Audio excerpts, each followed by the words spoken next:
Hi everyone. I hope everyone is doing okay. So we would be discussing your next module for work study and measurement. This is module 9, use of time standards.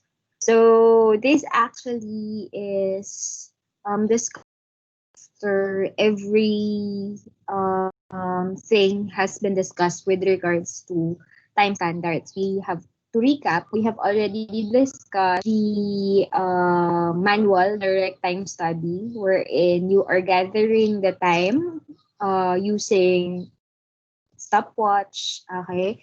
Then we also have discussed how to get time standards using predetermined time standards. Okay, so this session would primarily make you realize of the purpose why we actually do that. Okay, so this is your objective to visualize the usage of time standards. So definition of work covered by time standards. So your time standards or your time study or your predetermined time analysis won't be make use if ever you would not be able to establish a work standard in relation to your time standard. So therefore, parang wala siyang sense. Okay? So one thing that would make it useful is to convert it to a document, okay, which is what we've known as technical setup or work specification. So let's talk first about technical setup. So when we're talking about technical setup, this just shows the main results of the work study, okay, and the background. Okay, so it just itemizes all the processes, the stop starts or points of your and the current situation wherein you actually have had that time study.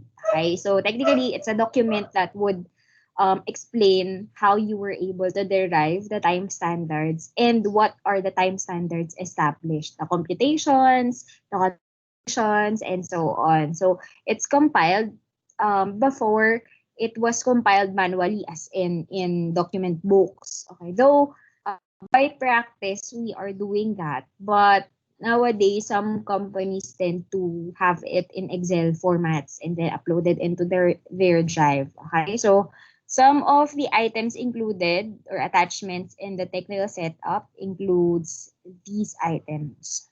Okay, so we have a flow process chart that is actually used for the improvement. Say, for example, you improved it from a certain time to a certain time. Okay, so using the flow process chart, so it's also used as an attachment. If you're using Excel, it's another sheet. So analysis of the study sheet. If in case you have recommendations for the identified movements, say for example, you would be eliminating this movement. There is a sheet that has that. Okay, so that the person who would be next to you, say for example, you would be promoted. Okay, they would have reference of what you did in the current process, okay, and why you did it. Okay, so relaxation allowance calculation sheets. So if in case you have included allowances, which of course you would do, so it would be also noted in your sheet. And then data for predetermined time standard if in case you use predetermined time standards and curves and graphs related to standard data. Okay. Next is work specification. So work specification actually is more general. If your technical setup just states what you did, how you made the time standard, how were you able to derive the standard, work specification specifies all the general requirements that is needed for the job to be executed. Okay, so these are actually what's needed inside your work specifications. You have here the details of work pieces or products. So parang it's a whole workbook of how this task is actually done. So details of the workpiece or products, including the drawing specification, item numbers. Okay, so next is the details of machine or plant on which the operation is performed. So, including the make, size, type, plant registry number, jigs, tools, fixtures, machines, other equipment, cutters, if you're using cutters, operation number, and general description of work covered. I hope it is already recording. Yeah, it's already recording. Okay. And then, operation number and general description of the work covered, quality standards, including quality grade, how are you going to assess the output, grade and sex of labor, direct and indirect, detailed description of the all work involved, details of standards, clerical procedure, and conditions under which a time standard is issued. As you can see, it's more general, but technically, if you're new to the plant, you would be getting, or the most you can get, or the easiest way for you to know what's going on in the plant is get the work specification.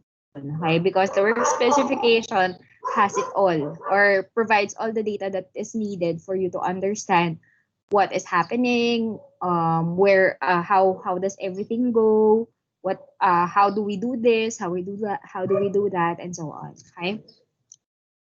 So next, I hope you got the distinction of the technical setup and the work specification. Again, work specification is more general and is more detailed, while technical setup is just concerned with the how you, or the documents of how you establish your time standard. Okay. Next, you also have the standard unit of work.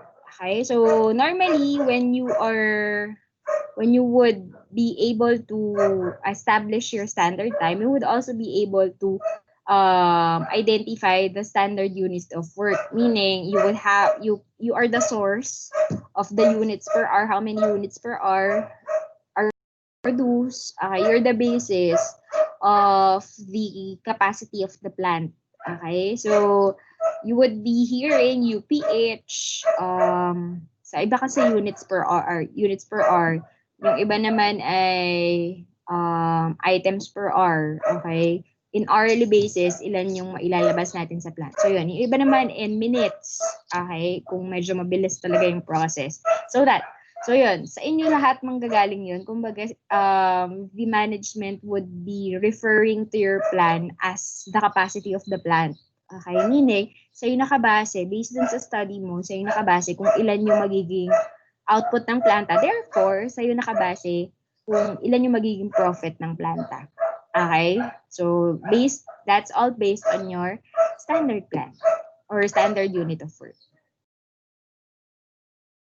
Next, since you have established the standard time, you would also be the source for production planning. Okay, so I have already stated that you're the source of the standard minutes. So therefore, the owners of your manufacturing plant would be basing that to your standard time. So since halimbawa, you stated that we can only produce 8 units per hour. Therefore, if the plant is running 8 hours, so I would be multiplying lang 8 hours times yung sinabi mo, yung establish mo na 8 units, 8 times 8 lang ang aking magiging production in a day. Okay? So, therefore, it's very essential. I mean, the production planning would be sourcing their plans to your established time standard. Okay, next is the utilization of the plant and the human resources. Of course, the utilization of the plant would be based on you. Say, for example, you established yung kanina, 8 units per hour ang mailalabas natin. Okay? But in case the plant would want to utilize the plant 24 hours, okay? The demand is so much that we have to maximize the utilization of the plant. So therefore, titingnan natin baka pwedeng 24 hours tumakbo. Okay, 24 hours tumakbo. Kung dating 8 hours, gagawin 24 hours based sa standard time mo. Okay? And then, human resource. Your time standards are also the basis of the number of people inside. So of course, say for example, you said na 8 units per hour ang mapoproduce, dependent siya sa tao yung process. So, ibig sabihin, kung gusto kong maparami yung output, magdadagdag ako ng tao. Okay? Kung dependent sa tao yung process, ha? So, halimbawa, may demand akong 32 32. Okay, so kung 8 units per hour, mag-hire pa ako ng 3 worker. Kasi para 8, 16, 24, 32, para 4 na worker yung nagtatrabaho. So since 4 na worker yung nagtatrabaho, times tigi 8 sila per hour, 32 per hour ngayon ang lalabas. Okay, so doon nang gagaling yung kung ilan yung i-hire sa linya. Okay, based din yun sa time standard din yun. Next is estimating the production cost. So, of course, yung production cost nyo, naka-base din siya sa standard time. So, if in case sinabi nyo na 8 hours ito lang yung mapoproduce, okay? So, therefore, yung budget for 8 hours, mag-a-adapt din dun sa sinabi mong standard time, okay? Pag sinabi mong ganito lang kabagal, 8 units per hour lang. Okay, so therefore, yung price ng item would be dependent dun sa 8 hours na tinrabaho, okay, ng workers. So, medyo magmamahal yung produkto, ganyan, based dun sa standard time na in-establish mo. So, lalaki yung production cost kasi for 8 hours, 8 lang. Kumbaga, tig-isa kada oras, isang unit kada oras. So, yung 1 hour, yung total cost ng production for 1 hour, yun yung total na babayaran for each unit. Okay? So, magmamahal yung produkto kasi kailangan niyang bayaran yung production cost. Okay? So, kaya sa atin, as industrial engineers, we tend to improve the production costs, reduce the production cost para mas mura natin siyang mai-offer sa ating customers. Next, we also have standard costing and budgetary control. So it's also affected, especially for controlling. Okay, so dyan din kasi nakabase yung production and indirect expense budgets. So lahat ng yun ay nakabase sa standard time. So yung limit sa kuryente, ganyan, baka mamaya ay sasabihin na 8 units per hour pero gustong limit yung kuryente, ganyan. Pero imposible. Okay? So, nakabase yun sa standard time na in-establish mo na naka-indicate naman sa technical setup kung ano-ano yung kailangan for that standard time. Incentive schemes. So, bukod sa sweldo na dinedefine din ng standard time, ang madalas na nagiging purpose in standard time is for the incentive schemes. Incentive schemes are reward systems that is actually used to reward or give recognition of extra efforts that is done by the people. Okay, so we have different types of people working inside your plant. Okay, so we have the blue collar workers, which are the production workers, okay, the operators, blue collar ang tawag sa kanila. We also have white collar workers who are the salespersons, and then the managerial personnel, including the managerial are actually gold, and yung professionally trained, yung mga engineers, ganyan, we are actually gray collared. Okay, so and highly trained, ayun, gray collar tayo. So, yun. So, bakit dinidistinguish yung colors? Kasi different yung incentive schemes for each color. Okay? So, let's start with the blue collar muna. So, these are our operators again. So, basic. So, normally, ang inilalabas sa kanila is yung incentive is proportional to extra output. Kung naka-output based kayo. Okay? So, halimbawa, ang target nyo lang in a day ay 8 units per hour ba yung pinag-uusapan natin? So, kung 8 hours, 8, 16, 8 times 8, 40, okay na yun, 8 times 8, no? So, if in case nag-beyond that, yung output ninyo, okay? So, may extra payment or extra incentive si operator. So, yun yung if in case output base. Another basic, kung sakali man, basic scheme is incentive is proportionally at lower rate than increase in output. Okay, so medyo if in case naka-proportional siya, halimbawa 20% yung in-increase mo sa output, okay, so 20% din yung i-add sa iyong sweldo. Okay, another one is incentive is higher proportionality proportionately to rate of increase of output. So may add-on siya, 20% plus plus pa po. Okay? So yun. Other incentive scheme, we have HALSI Premium Plan. So if a worker finishes the work earlier than the prescribed time, which is again, si HALSI ay based sa time, okay, he is rewarded by paying him premium or bonuses. Okay? So again, si HALSI Premium ay based sa time. Si Rowan Plan ay based sa ratio of time saved to standard time. Okay? So multiplied by the time taken on the job. So that's Rowan Plan. So, medyo time savings yung pinag-uusapan. Actually, halos pareha si Halsey. Yun nga lang ay, dito kasi, hindi niya ina-account, yung kay Halsey, hindi niya ina-account yung ilan yung, gano'ng kabilis. Okay? Samantalang si Rowan, doon siya sa kung gano'ng kabilis or ilan yung time savings. Tapos yun yung magiging basis ng incentive mo. Next is si Emerson Efficiency Bonus Plan. Okay, so meron siyang 66, pag umabot sa 66.66% yung efficiency mo, okay, so meron kang minimum bonus and as it increases, 70%, 80%, nag-i-increase up to 20% of guaranteed wages. Okay, so that's Emerson Efficiency Bonus Plan. We also have incentive schemes for white collars. We have straight salary method. Actually, itong straight salary method as is, kung ano lang yung sweldo mo, yun yun. Okay, so actually, wala siyang incentive for hard work. So, straight salary method. So, parang motivated ka lang na to do the sales because yun yung trabaho mo. Okay, so yun yung sinasabi ng straight salary method. Straight commission basis.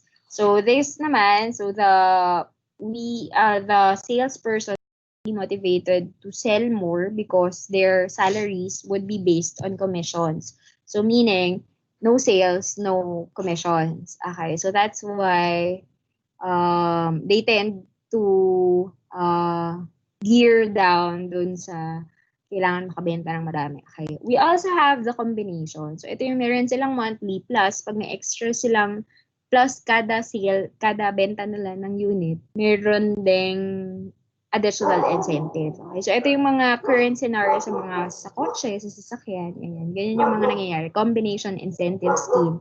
Yung nakikita nyo dun sa mga salesperson inside the car sales area.